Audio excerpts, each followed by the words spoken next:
Hello friends, അസ്സലാമു അലൈക്കും. അപ്പോൾ നമുക്ക് പച്ച പപ്പായ കൊണ്ട് നല്ലൊരു അടിപൊളി മിൽക്ക് ഷേക്ക് ഉണ്ടാക്കിയെടുക്കാം. അപ്പോൾ ഇനി വിരുന്നുകാരൊക്കെ വരുമ്പോൾ എന്ത് ജ്യൂസ് അടിക്കണം എന്ന് വിചാരിച്ചിരിക്കണ്ട, നമുക്ക് പച്ച പപ്പായ ഉണ്ടെങ്കിൽ അതുകൊണ്ട് തന്നെ നമുക്ക് അടിപൊളി മിൽക്ക് ഷേക്ക് ഉണ്ടാക്കിയെടുക്കാം. ഇത് കണ്ടോ, അപ്പോൾ ഞാൻ ഏകദേശം ചെറുതായിട്ട് പഴുത്ത് വരുന്നുണ്ട്, അങ്ങനെ വേണമെന്നൊന്നുമില്ല, നല്ല പച്ച പപ്പായ ആയാലും മതി. അപ്പോൾ അത് ചെറിയ കഷ്ണങ്ങളാക്കിയിട്ട് മുറിച്ചെടുക്കുകയാണ് വേണ്ടത്. ഈ പപ്പായ നല്ല രീതിയിൽ വേവിച്ചെടുക്കണം. അതിന് വേണ്ടിയിട്ട് ഒരു കുക്കറിലേക്ക് കുറച്ച് വെള്ളം ചേർത്തിട്ട് ഒരു 2-3 വിസിലടിക്കണ വരെ വെയിറ്റ് ചെയ്യാം. ഇതുപോലെ ഇപ്പോൾ നല്ല രീതിയിൽ വെന്തിട്ടിട്ടുണ്ട്. ഇനി ഇത് ചൂടാറിയ ശേഷം ഒരു ജാറിലേക്ക് മാറ്റാവുന്നതാണ്. ഞാൻ ഒരു ചെറിയ ചൂടിലാണ് ഇട്ടിട്ടുള്ളത്.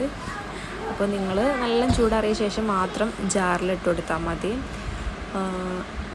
ഇനി ഇത് അടിച്ചെടുക്കാൻ ആവശ്യമായിട്ടുള്ള പാല് ചേർത്ത് കൊടുക്കണം. അപ്പോൾ ആദ്യം ഞാനൊരു കപ്പ് പാലാണ് ഏകദേശം ചേർത്ത് കൊടുക്കുന്നത്. ഇനി മധുരത്തിന് ആവശ്യമായിട്ടുള്ള മിൽക്ക് മെയ്ഡ് ചേർത്ത് കൊടുക്കുന്നുണ്ട്. മിൽക്ക് മെയ്ഡ് ഉണ്ടെങ്കിൽ ഒരു പ്രത്യേക ടേസ്റ്റാണ്. നിങ്ങളുടെ കയ്യിൽ മിൽക്ക് മെയ്ഡ് ഇല്ലാന്നുണ്ടെങ്കിൽ അത് സ്കിപ്പ് ചെയ്യാവുന്നതാണ്.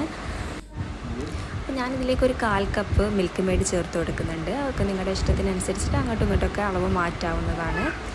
ഇനി ഒരു ഏലക്ക, നല്ലൊരു ഫ്ലേവറിന് വേണ്ടിയിട്ട് ഒരു ഏലക്ക ചേർത്ത് കൊടുക്കുന്നുണ്ട്. ഇനി ഇതെല്ലാം കൂടി നല്ല രീതിയിലൊന്ന് അടിച്ചെടുക്കണം. അപ്പോൾ ഇത്ര മാത്രമേ പണിയുള്ളൂ. അപ്പോൾ നമ്മുടെ മിൽക്ക് ഷേക്ക് ഇവിടെ റെഡി ആയിട്ടുണ്ട്. ഇനി ഈ നല്ല രീതിയിൽ അടിച്ചെടുക്കണം കേട്ടോ. ഇനി അത് നമുക്കൊരു ഗ്ലാസ്സിലേക്ക് ആക്കിയിട്ട് തണുപ്പിച്ചിട്ട് കുടിക്കാവുന്നതാണ്. അപ്പോൾ നല്ല അടിപൊളി ടേസ്റ്റാണ്. എന്തായാലും ട്രൈ ചെയ്ത് നോക്കുക. അപ്പോൾ ഓക്കെ, ബായ്.